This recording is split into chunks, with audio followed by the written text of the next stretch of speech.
Hey, this is Pastor Chris. I spent Easter Sunday celebrating the resurrection of Jesus Christ with my church family.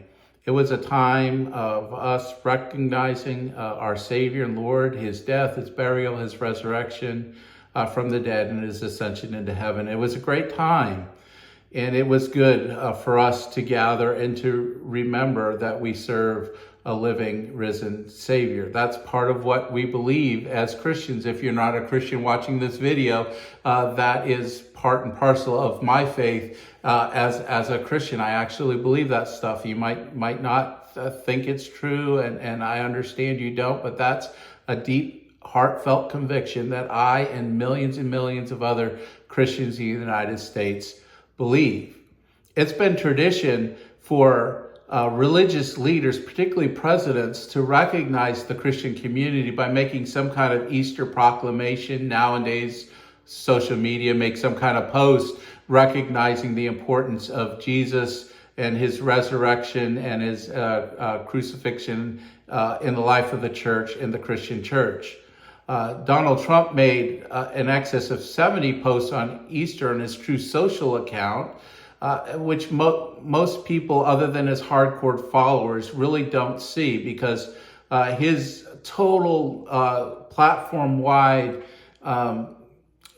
views in a month is less than what some YouTube channels get in 24 or 48 hours, just a single YouTube channel. So he doesn't have this footprint, and part of what's happening is the media, particularly Christian right-wing media, who are all in for Donald Trump, these evangelical leaders, particularly the National Religious Broadcaster member organizations, are so in for Donald Trump because of all the prestige and power and wealth and influence that he's promising them if he wins. They are sheltering a lot of Christians from what Donald Trump is actually saying and doing, and presenting only a very skewed view of him. So I wouldn't be surprised if you're a Christian and you're watching this, you might not even be aware of some of the things that he said and he did or said as he posted on his Truth Social account in Easter, and a lot of rants and tirades, a lot of reviling and slander, things that God says that those who practice those things demonstrate they're not a Christian. Donald Trump claims to be a Christian. He was just at the National Religious Broadcasters claiming to be a Christian. He was just on media trying to sell a Bible that puts the Constitution and the Bill of Rights and all those things alongside the Bible, and this Bible that has all those things together, and talking about how important the Bible is in his life. So many people, if you're sheltered from these other aspects, you think, oh, he's a good Christian man, he's doing honorable things, and he's not a dangerous person that's behaving like a cult leader and drawing people away from Jesus and after himself.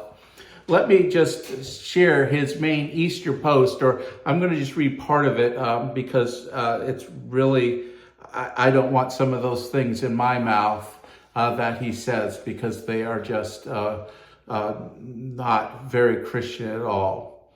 Just a note, there's nothing in his Easter post about Jesus or the church or anything like that. It's all about him. Happy Easter to all, including crooked and corrupt prosecutors and judges that are doing everything possible to interfere with the presidential election of 2024 and put me in prison, including those many people that I completely and totally despise because they want to destroy America, a now failing nation. Again, he has a very negative view of the United States. He doesn't think that citizens of the United States can control their own nation, even though there's a long history when where the nation is basically center right, center left, and when things go too far to the left or too far to the right, American as a nation, the citizens pull the nation back. It's been going on for decades and centuries, where there is a pull to the center, and there's always a pull to the center from the citizens of the United States. But he doesn't see it that way, but he sees everything about himself, and Easter is a chance for him to rant and rave to all the injustices he perceives to be going on in his life, to play the victim and kind of cry about it. So that's basically his Easter post. It's all caps and it goes on for many, many lines with lots of accusations and rants. And he does a lot of that. Then there is also, he posted an article from the Washington Times, an opinion piece by Tim Constantine, the crucifixion of Donald Trump. And it's evident as you read this piece that Tim Constantine, or Constantine, I don't know how to pronounce it, is a MAGA follower. He's part of Trump's MAGA movement. And what he does is he tries to draw parallels between what Jesus went through leading up to his crucifixion, and what Trump is going through is kind of a crucifixion, that Trump is suffering just like Jesus is suffering. And the great hope is that Trump will win in November and have that win be a resurrection, kind of like Jesus rising from the dead. His opinion piece, I'm going to just read a few parts of it, consistent with the flow. I don't want to take anything out of context. And I'm mentioning these articles as I go through this, and I'll link them in the description, because I want you to see and read these things for yourself. As a Christian, we need to know what's going on. And this is what is written. Starting quote here: as Easter Sunday approaches, much of the world will commemorate the rest, death, and resurrection of Jesus Christ, the holiest days on the Christian calendar. In his time on earth, Christ spent his public days doing good works.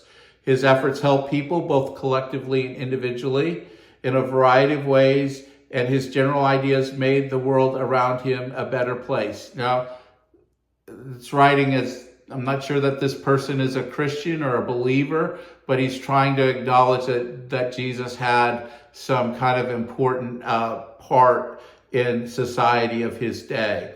And then he goes on to say, again, quote here, Jesus drew crowds wherever he went. He was celebrated by a segment of the population, which in turn instilled fear in others. Leaders in the temple chastised him for working outside the structural norms. Political and religious leaders were concerned that his popularity posed a threat to their own hold on power. End quote. Well, that's not really what was happening, but I could see how somebody could say that. The issue was with the religious leaders, as Jesus was making claims to be the divine Son of God, that he was the Messiah, and they did not want to believe him to be the Messiah. They did not want to accept his divinity. And because of that, they rejected him, because he was rejecting them as leaders.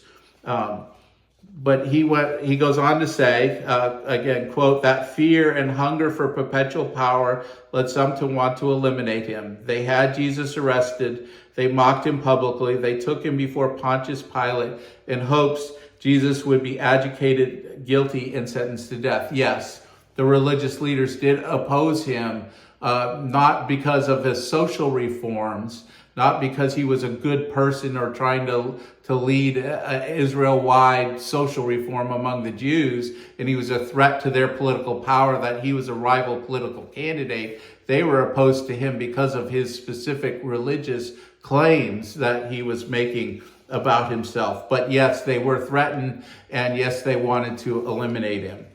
Then the writer goes on to say this. He says, later down in the article, he's starting to make this connection. Donald Trump spent 4 years of his life as president of the United States.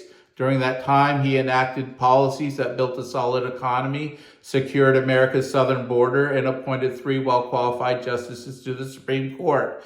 He brought Arabs and Jews together in the Middle East. Many would consider those good works. So how well did all those things really work out there? That's just a note on my part. But he goes on to say this, Mr. Trump drew crowds wherever he went. He was and still is celebrated by a segment of the population. This seems to instill huge fear in some. Leaders in Washington have continually chastised Mr. Trump for working outside the structural norms of Washington's political elite. The Democratic Party leaders are concerned that his popularity poses a threat to their hold on power. Their fear and hunger for perpetual power have led some to want to eliminate Mr. Trump as a threat. You see how this writer is just, and Trump is reposting this and saying, yes, this is it. This is me. I'm being persecuted just like Jesus because I am so great, just like Jesus. And because I'm so great, they're going after me because I'm truly the one. I'm somebody special and unique above everybody else. The article concludes this way. Perhaps the biggest remaining question is, regardless of how the courtroom crucifixions go, whether Mr. Trump will experience his own political resurrection in November. Again, tying what Jesus went through on what we call Good Friday, on his going before the court, an innocent man being falsely declared guilty and crucified for things that he did not do, that Donald Trump is making a parallel between his own actions and that. Also, another article called "Do You Believe in Miracles? Something Supernatural is Happening with President Trump. We are all witnessing the Trump miracle." It was in the Gateway Pundit on February 29, 2024, written by Wayne Allen Root. And again, it's the same thing. He's reposting this stuff because this is what he thinks of himself. He's receiving all this stuff that his followers saying, and he really believes this stuff, apparently. And he is taking all this stuff, and I think what's happening, and I know some people that support him are going to dispute this, but I see the medical, the psychiatrists, and the doctors sounding alarm on dementia. And I, as a nurse who work with dementia patients all the time, am seeing the same kind of things. And before, in 2016, he was much better to restrain some of the deeply narcissistic and antisocial traits within him. He did a much better job of that to hide it from everybody. But one of the things that happens when you start to have dementia grow and accelerate in your mind, as you get that brain damage, you are less able to restrain yourself, and you're more impulsive. Hence all the impulsive posting all night and all day long on his Truth Social, and some of the things that he's saying, and even losing some of his political savvy, that he just further and further driving more and more people away from him, except for his most ardent cult followers. But here's what Wayne Allen Root says in this article, again, painting Trump as a victim. Again, everything is him as a victim. He's just an innocent victim because he is here to save America, to save us, to make everything right, to make everything good. He'll create a paradise, an American paradise, if he could, if he was in total control and nobody would oppose him. All that, that's kind of the whole gist of the article. And then after all this, a lot of these kinds of praise. Yet after all of that, President Trump holds a lead over Joe Biden virtually every national poll, leads in every battleground state that determines the election, leads among Generation Z, the youngest voters, and in some polls leads among Latino and Black males. A recent poll showed Trump leading among Jewish voters in New York State.